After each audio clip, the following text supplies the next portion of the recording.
Bonjour à tous, c'est un épisode en anglais que je vous propose aujourd'hui. J'accueille George Simons qui va nous parler de l'utilisation du jeu dans des contextes d'interculturalité.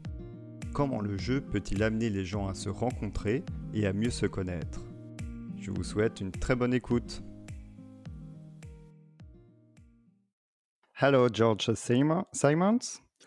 Yes. Welcome on Homo Ludens. Can you tell us who you are and what you are doing? Well, my name is George Simons. I was born in the USA of grandparents who were immigrants from Poland and Austria. And I have lived the last 25 years in the south of France, one of the best choices I ever made. What I do for a living is I am a consultant and trainer in the intercultural field. And what is particularly interesting to me is for the past 26 or so years, I have been creating intercultural games under the label of diversity, wisdom about different things, different people. And I'm very much interested in that these days, and particularly seeing how games can bring people together and resolve potential social conflicts and misunderstandings.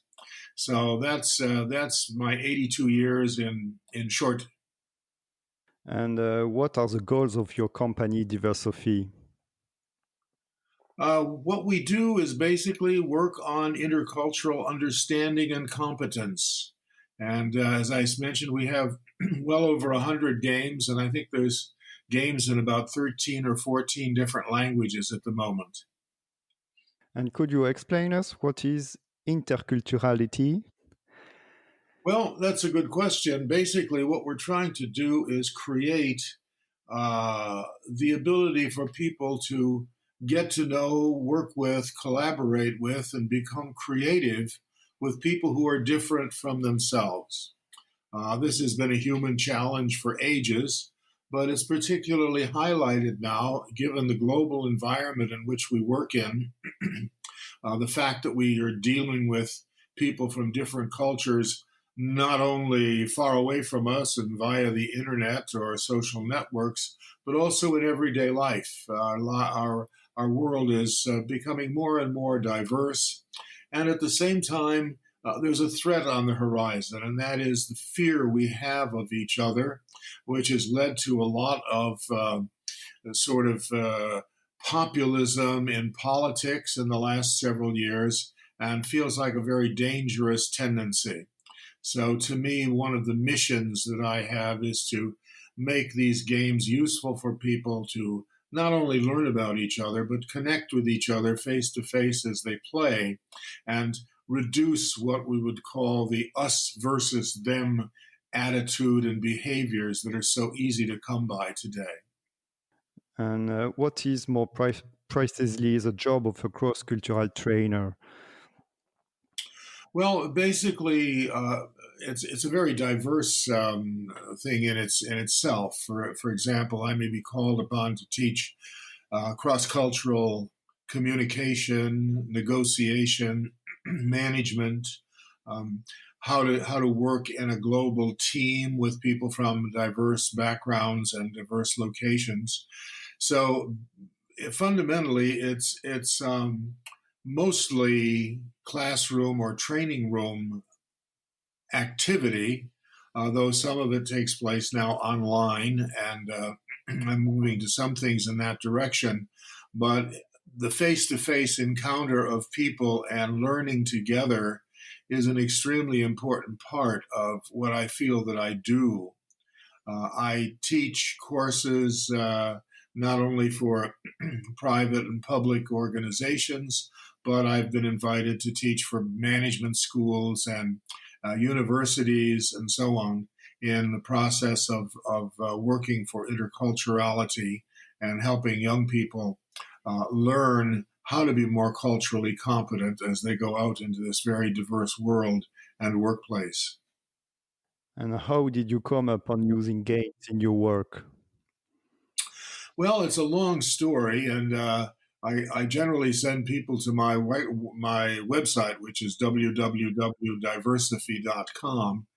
And there's a whole history there. But fundamentally, I was teaching in a university, and I was also responsible for the student staff who were the senior students that were helping the younger students in the dormitories and residences of the university. And they faced various situations that they needed to learn about, needed to learn how to intervene. So I created a board game at that point in which they would encounter those situations by landing on different spaces of the board. And then they would have to explore them and discuss them with each other and come up with good answers. That's the dynamic that has continued to this day in the games that I create. However, we've left the board game, and the games consist largely of sets of cards of 5 different kinds and choosing mechanism like dice or randomizing the cards. That was something that happened when we realized that trainers couldn't take 5 big box games together if they had 30 people in a training session, but they could take 1 box of cards that would serve 30 people. So it's been a developmental thing over the ages. After I got done with the university, the diversity movement began in the about 2000 in the USA, and at that point, there was a report called US 2000 Diversity, and at that point, we created games about diverse situations in the US workplace and US culture, and that was the first really published box game that happened. And that was quite popular, but as I say, we ran into this problem of it's too big to schlep a mess of them around, so we created more community, larger versions of the games, which could be played by larger groups. And today you can take one of our games and play with 4 people, or you can get a version that you can use for 2,000 people, and I've done both. So it's been a matter of development of style and technique in the flexibility of the game, but fundamentally the idea of getting people to respond to situations and questions has been the essential part of the game. We give people information about the culture to react to. We take people and we put them in situations where something positive or negative might happen in a different culture. We put people into situations where we ask them to compare how things are done in one culture with how they're done in their own culture. And we give them situations in which they have to choose what might be the best behavior in a certain situation or context when dealing with another culture. And finally, we also have some very factual questions about different cultures, what happens, the history, the behaviors and the activities of people in different cultures. So fundamentally, we've created a game that people play for about an hour, and then discuss the results and a little debriefing with each other. But the great value of the game we see is not just the information they gain about different cultures, but the face-to-face encounter that allows them to see each other as real people rather than us versus them, as I mentioned earlier. Yes, you said that games enable to bring people together. And are there other interesting things about using games in a cross-cultural context? Well, first of all, the benefit of using games is games provide us with an artificial world. In other words, the rules of the game, the boundary of the game, it's like going to another place, okay, in which your old everyday rules may not apply, and you're given the opportunity to risk new behaviors, to try new ideas, to interact in different ways. So the first and most important thing I find about games is they let you be in another world where you can interact more freely with each other and in what you do. Now, that has some real benefits in the sense that what it does is allows us to learn more simply because new things will strike us more effectively. The element of chance, I mean, we roll dice and draw cards. The element of chance inspires us to have a higher level of receptivity or a higher level of awareness when we're playing a game. Often the playing of the game also asks us to imitate or mime or step into someone else's shoes and behave as someone else would. So we're allowed to try on new behaviors that way. Sometimes games also help us they move us around. Okay, we get new behaviors that we're allowed to try. So our old patterns get disrupted, and we experience some new things in the process. So there's lots of study about games. All the way back to Homo Ludens, the name of your program, where we identify the fact that play is a very, very important part of learning, not just for children, but for adults as well. So what people do in games is often remembered far better, and relationships that people create in games often break through the boundaries that have restricted them somewhere in the past. And are there cultures which are more willing to use games at work in a professional context? Well, that's true. Although what we're seeing is almost a worldwide adoption of games as actually more. We coined the word serious gaming for what's going on both in business and in the workplace around games. And people have found that they're getting much more accustomed to games. When I started out this, it was very clear that gaming seemed to be, oh, well, that's play, that's not work. Okay.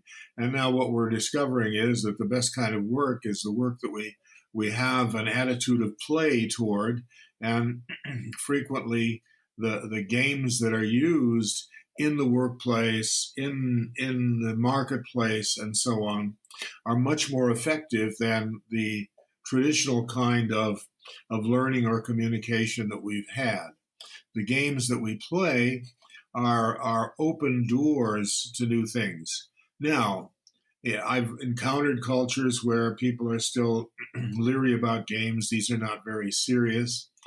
I've also encountered cultures where sometimes gaming is not only not seen seriously, but games of chance, just rolling dice in certain groups for religious or philosophical reasons may be avoided as something evil or something that one should not engage in. So there will be rules, or there will be cultural values, conscious or unconscious, in which people will find that they are more or less resistant to games. Cultures may vary in whether they'll play games, how long they'll play games, how sincerely they'll play games, how much they'll get into it. And a number of other factors can also appear as people experience games and their values come to the foreground. And as I said, one of the great things about the games is they do challenge values, because they put us in this artificial world where we've just said, okay, those are the rules of the other world you live in. These are the rules of the game. Let's play by the rules of the game and see what we get. Yeah, okay. You are using mostly cards. Would you like to try other kinds of games? Well, I have a lot of activities that I use, some of them that could be called games and some of them that are just, I guess, activities. But the cards actually instigate activities on the part of the players. However, I've seen lots of games that address issues in real life that are board games or are online games, for example. I have not ventured very deeply into online games, though I have the possibility of doing my games online, mostly because I've found that with my limited resources, the most important thing I can do is get people together to play face to face. Now, as technology advances, you can also do things face to face, like we're having this conversation as if it were face to face online. So I'm exploring how that sort of thing may be done with the sort of content and focus, issues and values that I've been trying to put into our diversity games over the years. So when it comes to intercultural training, yes, there are lots of games that people can do, and people can invent their own games. One of the games that, for example, that I've used in a group of people is I have a set of labels on that are on rubber bands that a person can put on their head, and on the label is the name of the kind of person they are, their nationality, their ethnicity, their occupation, or something of that sort. And people have then a little piece of paper on their back, and people look at each other's names and write down what they feel are their feelings about this, their stereotypes about this, and so on and so forth. So a group will do this for maybe 10 or 15 minutes, and then the people don't know who they are. They haven't seen the label that's on their forehead. So then they sit down and they take the paper off their back and they read what other people think of them, what other people's stereotypes of them were, and then they need to guess their own identity. And I found that this game is utterly incredible because people almost always discover their identity. And the lesson that's involved in that, of course, is that stereotypes are so strong and so widespread that we participate in them very unknowingly. And this brings that realization to the fore that, wow, how much do I stereotype people before really getting to know them? So that's the example of another game that I've used in intercultural training and diversity training in the past. There are dozens of them. I collected at one point with several other people a book of 50 exercises. Most of them could be described as games for intercultural learning. And about 2 years ago or 3 years ago, another group of people did the same thing. So there's lots of tools out there, and people can become creative about it.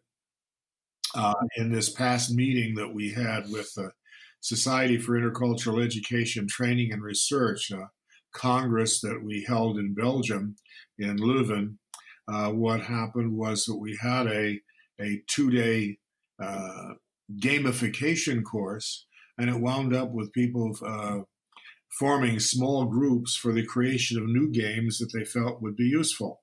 And thus far, in the follow-up, one of the groups has conducted a game for about a week about saying no in different cultures. And I expect that we'll be going on forward with other kinds of exploration from these groups. It's a little slow at the moment because it's summertime in Europe, July and August, we just sit at home and sweat. I'm so happy that this is a wonderful voice experience between you and me, because I'm sitting here in my T-shirt and shorts because it's so hot here in the south of France.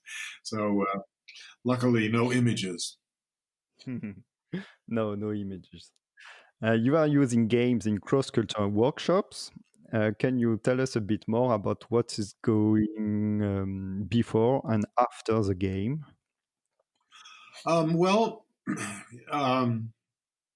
I think there's two ways to go about this. One is that the games that we create can be played by people anywhere at any time.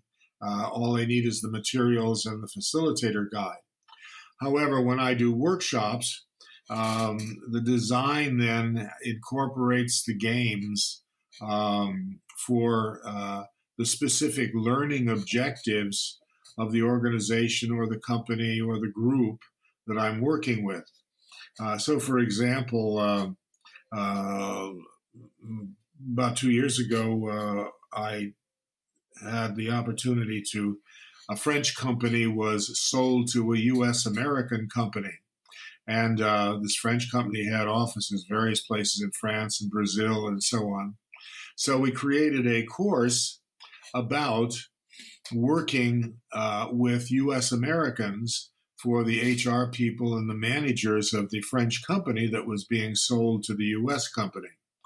In the process of that, then, we explored the values, the stories, the behaviors, and so on that differed between the French organization and the U.S. organization, and played a game on U.S. culture with the French participants.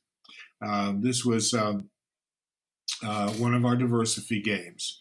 So what happens in the culture is that what happens in the workshop is that we come to the point where we want to explore on a very practical basis what happens between people. So we spend a little time familiarizing people with the game, a little 10-minute introduction about how to play it. And then people play for 40 minutes, 50 minutes, an hour, up to an hour and a quarter usually. And then we will have a debrief about what they learned and what they wanted to apply and so on and so forth. So then the game both helps people to, in a sense, apply what they've been learning throughout the day, as well as raises questions about what they want to learn next or what they need to improve and so on in their perception of the other culture and how they are going to interact with it. Mm-hmm. Another one, for example, I currently have a client who is involved in the Belt and Road project of China. And they're very interested in training Chinese managers and enterprises and workers in cultures around the world not around the world, but on the Belt and Road project as China seeks to go westward into Europe, into Africa, and so on with their plans for this marketing and development effort, which is called Belt and Road. We see a significant role for the games that we have, and of course a significant challenge in defining and translating the materials needed for people to play these games in various cultures. So it fits integrally into the kind of work we do in cross-cultural training. And which advice could you give to someone who wants to use games in a cross-cultural context? Good question. I teach a facilitation course in the university where I have two universities who are partners with me in the development of games. One has developed 3 games, and another one is on its 4th game. And basically, knowing how to facilitate can be helpful as far as our games are concerned.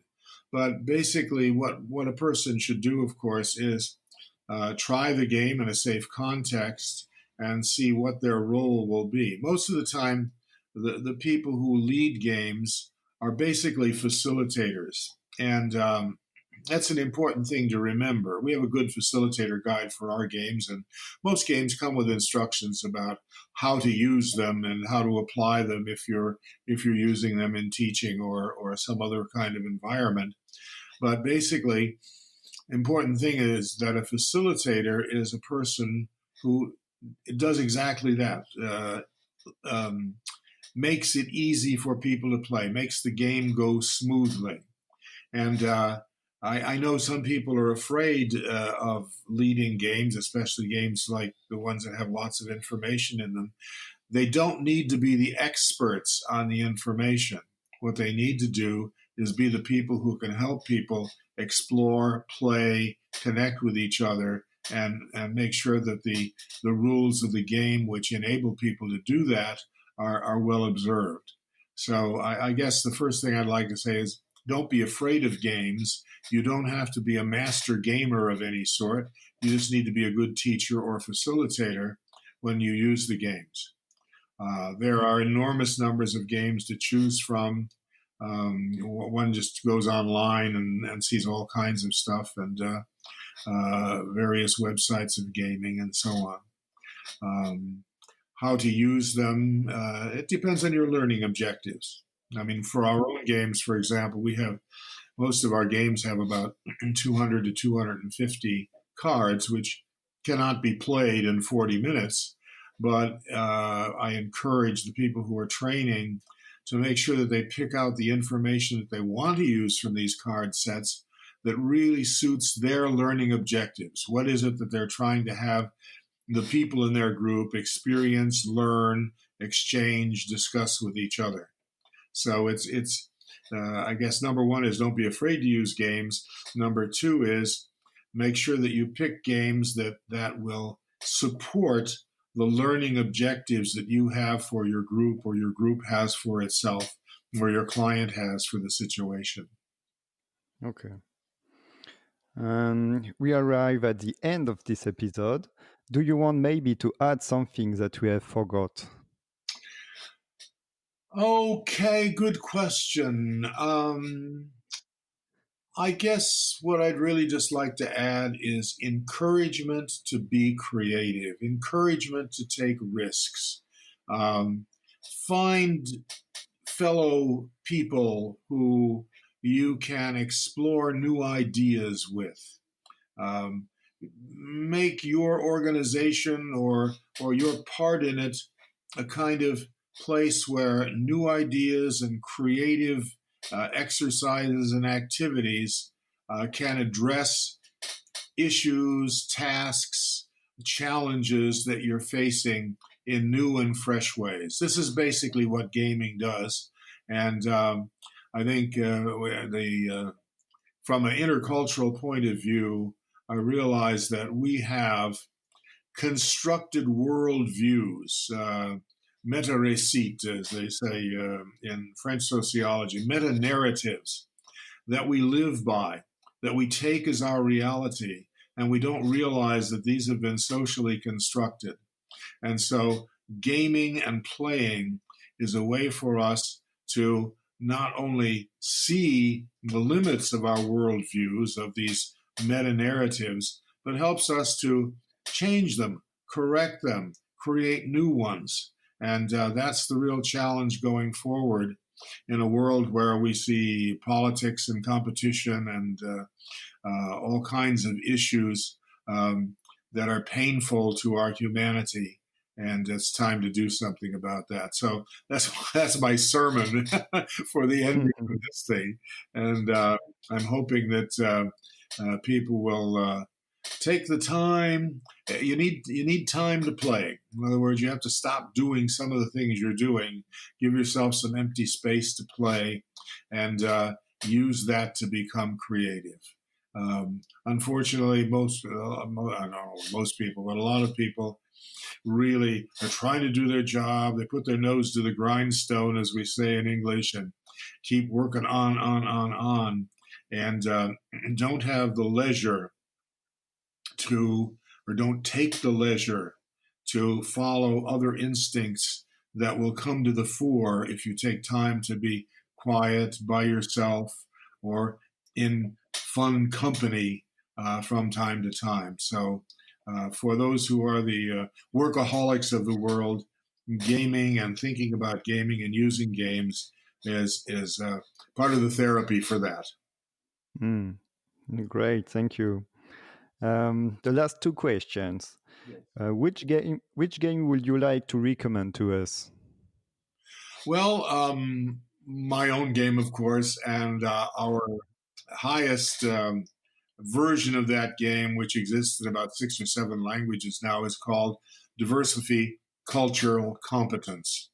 And it's sort of the basic game for getting to know yourself. What are the ways to know yourself? What are the ways to know others? What are the things that will get you from being scared and in your shell to being curious and taking in lots of the richness and possibilities that exist in the world around you. So if there's anyone I'd like to recommend, I'd like to start with that one, and then you can have all the rest you want after that. But cultural competence diversity is, I think, the ground and the groundbreaking part of our work with intercultural gaming. There's lots of stuff out there, and be curious, find what you can. But that's the starting point I would recommend. Okay. And if we want to know a bit more about yourself, Diversophy, or games used in a cross-cultural context, where can we find more information? Well, first of all, you just go to our website, which is www.diversophy.com. So that's DIVERS, like people who jump in the water, and OPHY, like the end of philosophy.com, Diversophy. And there you'll find all our games and the background and the history and lots of other resources that will help you in intercultural work. And of course, anybody who wants to reach me can also just write to diversophy@gmail.com, and I usually answer my mail. Okay, thank you very much, George Simons. Thank you, Matthew. Merci d'avoir écouté jusqu'au bout. N'oubliez pas de vous abonner et de parler du podcast autour de vous. À très bientôt!